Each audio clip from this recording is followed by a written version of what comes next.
함께 보실 말씀은 누가복음 21장의 말씀입니다. 누가복음 21장 20절에서 24절의 말씀인데요. 제가 가진 성경은 신약 133페이지에 있습니다.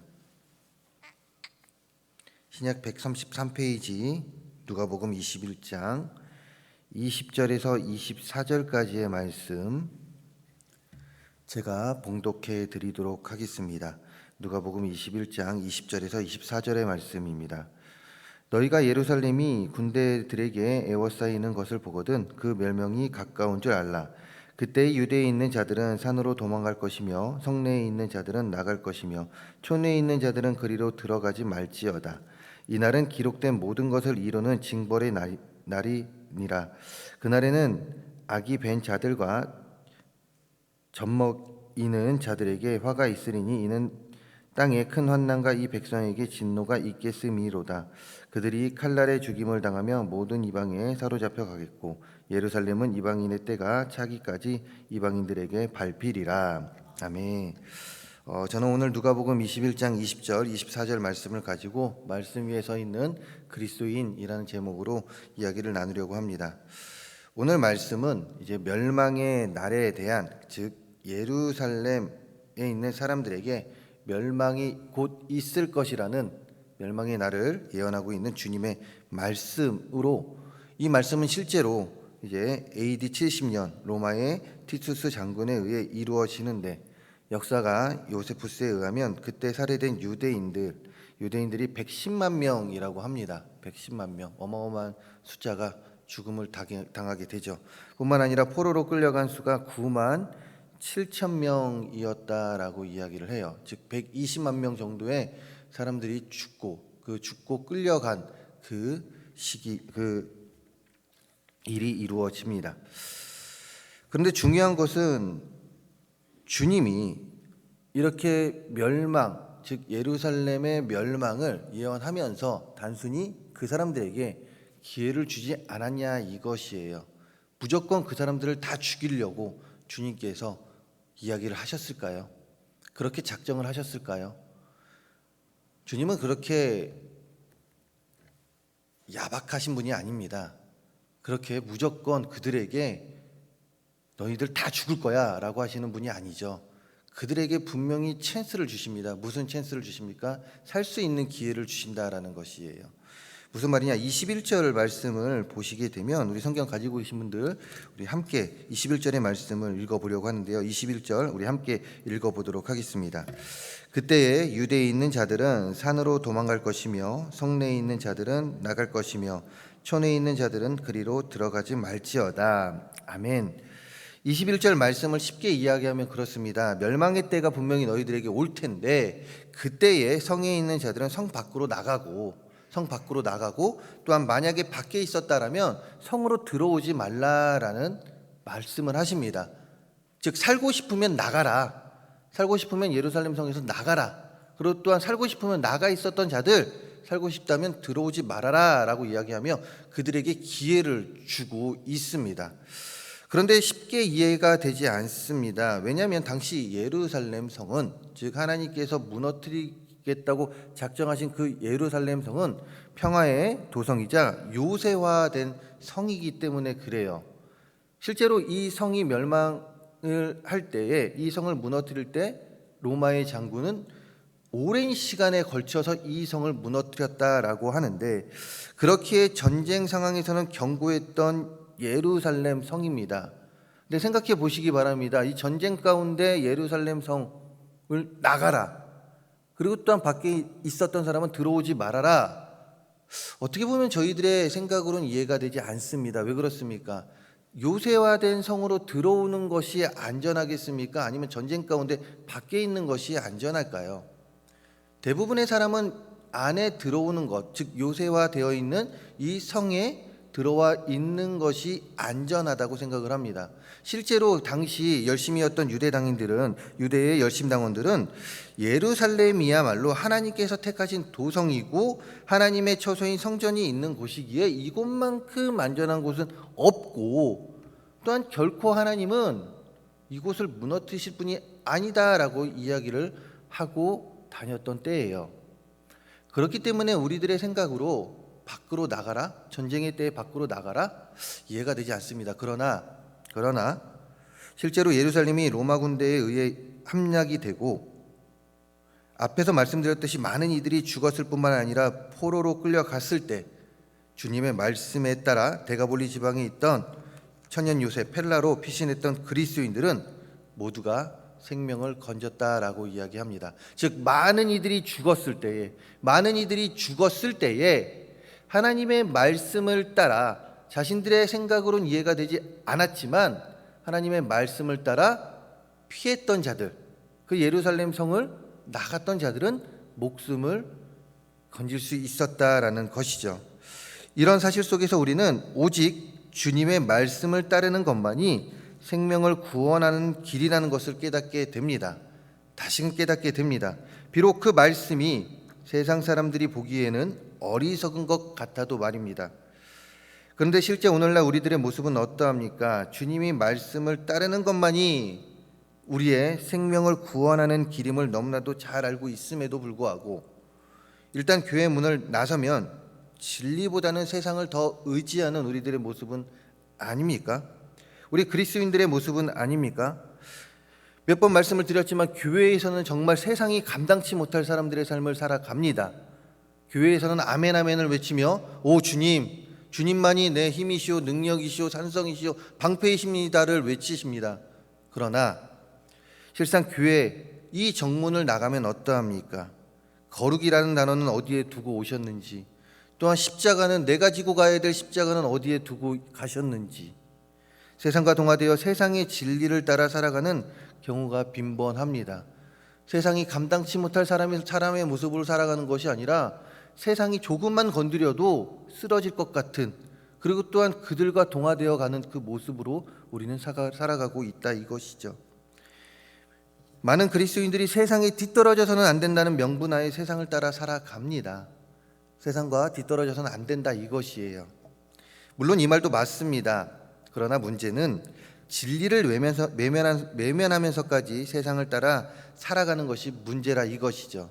즉 하나님의 말씀에 기초하여 세상의 모든 문화를 해석을 해야 되는데 문 밖으로만 나가면, 교회 문 밖으로만 나가면 세상의 진리로 하나님의 말씀을 보고 살아가는, 그 세상의 진리를 기초로 하여 하나님의 말씀을 해석하는 많은 그리스도인들의 모습을 보이고 있다 이것이에요. 그러나 분명한 것은요, 진리를 외면한 채, 즉 하나님의 말씀을 외면한 채 무비판적으로 세상을 따르는 삶은 결코 지혜로운 모습이 아닙니다. 이것은 우리 그리스도인들에게 결코 보여서는 안 되는 모습이다 이것이죠. 우리 그리스도인들은 생명의 말씀이 되는 주님의 말씀을 따라 살아가며 세상이 감당치 못하는 자의 삶을 살아야 합니다. 주님이 주시는 그 지혜로 세상이 감당치 못할 자의 삶을 살아야 한다 이것이죠. 아직도 버리지 못한 세상의 모습이 있습니까? 아직도 세상의 지혜로 우리는 세상과 뒤떨어져서 살아가서는 안 된다라는 명분을 가지고 그 세상의 지혜로 진정한 진리가 되시는 하나님의 말씀을 해석하며 살아가고 있지는 않으십니까? 그렇다면 얼마 뒤에 있을 주님의 부활을 기다리며 다시금 우리의 마음을 십자가 앞에 온전히 내려놓지 못했던 그 모습, 그 마음들 이제는 온전히 내려놓으시기 바랍니다. 그리고 이제는 오직 생명의 말씀을 따라 살아가며 그리스도인으로서 부끄럼 없는 삶을 살아가는 우리 모두가 되기를 간절히 소망합니다. 더하여 22절 말씀을 통해서도 우리에게 가르쳐 주시는데요, 22절의 말씀을 통하여 주시는 가르침은 이렇습니다. 22절을 보게 되면 이렇게 기록하고 있죠. 이날은 기록된 모든 것을 이루는 징벌의 날이니라. 즉 주님의 약속은 이루어진다라고 주님은 22절을 통해서 말씀하고 계시죠. 여기서 기록된 모든 것이란 악을 행하는 이스라엘을 심판하시리라는 하나님의 모든 말씀을 의미합니다. 따라서 이방의 군대에 의해 예루살렘이 멸망하는 날은 지금까지 기록된 모든 심판의 말씀이 이루어지는 날임을 주님께서는 분명하게 명시하고 계십니다. 말씀하고 계십니다. 이 말씀을 통하여 우리가 또한 기억해야 할 것은 무엇이냐? 심판이 되었든 무엇이 되었든 주님의 말씀은 결국 이루어진다 이것이죠. 그러나 그때는 언제인지 모릅니다. 하지만 분명한 것은 하나님의 말씀은, 주의 백성들을 향한 하나님의 말씀은 꼭 이루어진다 이것이에요. 우리는 이것을 인지하며 매일을 살아가야 합니다. 가끔 일부 그리스도인들을 볼 때면 하나님의 말씀이 없는 살아감이 너무나도 확연히 보입니다. 하나님의 약속이 있음에도 분명하고, 하나님의 약속이 있음에도 불구하고 그들의 삶 속에서는 하나님의 약속이 없는 삶의 모습을 보인다 이것이에요. 특히나 심판의 말씀이 분명히 전해지고 있음에도 불구하고 전혀 신경 쓰지 않고 살아가는 그리스도인들의 모습이 적지 않게 보입니다. 그런데 중요한 것은 이런 모습이 다른 사람이 아닌 바로 우리들의 모습일 수 있다 이것이죠. 그러나 기억하시기 바랍니다. 하나님께서는 축복의 언약이 되었든 심판의 약속이 되었든 그 모든 것을 자신의 타이밍에 꼭 이루시는 분이시다는 것을 우리는 기억해야 합니다. 축복의 언약 좋지 않습니까? 우리는 그것만 생각하는 것이 아니라 심판의 약속, 그 심판도 우리에게 분명히 이루어진다는 것을 우리는 기억하며 살아야 합니다. 그러므로 말씀을 따르고 하나님의 언약이 이루어지는 그 날을 기다리는 우리들에게 있어서 우리는 항상 깨어서 살아갈 수 있어야 한다 이것이죠. 무엇입니까? 말씀을 통해 우리는 항상 깨어 있어야 합니다. 그러기 위해서는 말씀을 보고 듣는 것에 힘써야 합니다. 말씀 위에 항상 서서, 진리가 되시는 그 하나님의 말씀 위에 항상 서서 하나님께 영광 돌리며 살아갈 수 있어야 한다 이것이죠. 동시에 세상의 문화도 좋지만 먼저는 거룩한 문화에 더욱 관심을 가질 수 있어야 하고, 거룩한 문화에 우리의 마음을 두며 살아갈 수 있어야 합니다. 이것이 바로 오늘날 우리 그리스도인들에게 주신 하나님의 명령이자 우리가 살아야 될 삶이다 이것이죠. 하나님의 약속을 기다리며 또한 하나님의 말씀을 따르며 우리가 살아야 될 삶이다 이것입니다. 그러니 세상의 문화를 따라가기보다는 찬양을 듣는 것에, 그리고 하나님의 말씀에 더욱 순종하며 그리스도의 향기를 나타내며 살아갈 수 있는 우리 모두 성도님들의 삶이 되기를 간절히 소망합니다. 이렇게 항상 깨어있고 거룩한 문화에 더욱 관심을 가질 때 우리는 생명이 되시는 하나님의 말씀에 더욱 집중할 수 있게 될 뿐만 아니라 하나님의 약속을 기쁜 마음으로 기다릴 수 있는 그리스도인의 삶을 살아갈 수 있게 될 것입니다.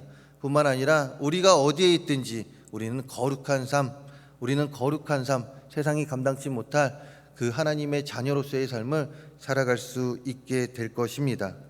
오늘도 내일도 하나님께서 부르시는 그날까지 말씀을 사모하시기 바랍니다. 세상의 지혜를 사모하는 것보다 하나님의 지혜를 더욱 사모하시기 바랍니다. 거룩한 문화에 우리의 마음을 두고 살아가며 매일의 삶 속에서 하나님께만 영광을 돌리시기를 간절히 소망합니다. 이럴 때 우리의 삶은 더욱더 하나님의 자녀로서 부끄러움 없는 삶을 살아가게 될 뿐만이 아니라 마지막 때, 하나님께서 우리에게 허락해 주신 그 마지막 때를 기쁘게 준비할 수 있는 자의 삶을 살아갈 수 있게 될 것입니다.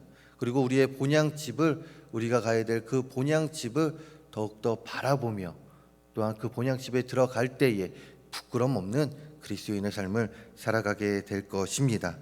그런 성숙한 그리스도인의 삶을 살아가는 우리 모든 성도님들의 삶이 되기를 주님의 이름으로 축원합니다. 기도하겠습니다. 하나님, 하나님의 말씀을 따라 살아가는 우리들이 되게 하여 주시옵소서. 그 말씀이 이해가 되지 않을 때가 많습니다. 그러나 이해가 되지 않는다 할지언정 하나님의 그 진리의 말씀에 순종하며 따라가는 우리들이 되게 하여 주시옵소서. 뿐만 아니라 하나님께서 하신 말씀, 그 언약은 축복의 언약이 되었던 심판의 언약이 되었던 약속이었던 꼭 이루어짐을 기억하며 우리의 삶이 더욱더 거룩한 삶을 살아갈 수 있도록 도와주시옵소서. 이 시간 이 예배 가운데 하나님 구별된 예물을 하나님께 드립니다. 기뻐 받아 주시고 또한 이 예물 하나님의 영광을 위해 더욱더 쓰여지는 귀한 예물들, 하나님의 뜻에 있는 곳에 쓰여지는 귀한 예물들 되게 하여 주시옵소서. 많은 기도 제목들 담았사오니 그 기도 제목들 하나하나 기억하여 주시옵소서. 우리 모든 동성교회 성도님들 더욱더 주님 의지하며 말씀 아래 살아갈 수 있는 우리 모두가 되게 하여 주시옵소서. 이 모든 말씀 예수 그리스도의 이름으로 기도합니다. 아멘. 우리 함께 기도하기 원합니다. 말씀을 위해 말씀 생각하시며 기도하시기 바라고요. 또한 교회를 위해서 원로 목사님과 담임 목사님 위해 기도해 주시기 바랍니다. 그리고 또한 이제 4월 마지막 주 위임 투표가 있습니다. 그 투표를 위해서 기도해 주시기 바라고요. 또 환우들 위해서 또한 각자 가지고 나오신 기도 제목 가운데 기도하시다 우리 돌아가도록 하겠습니다. 주의 일창하신 뒤에 기도하십니다.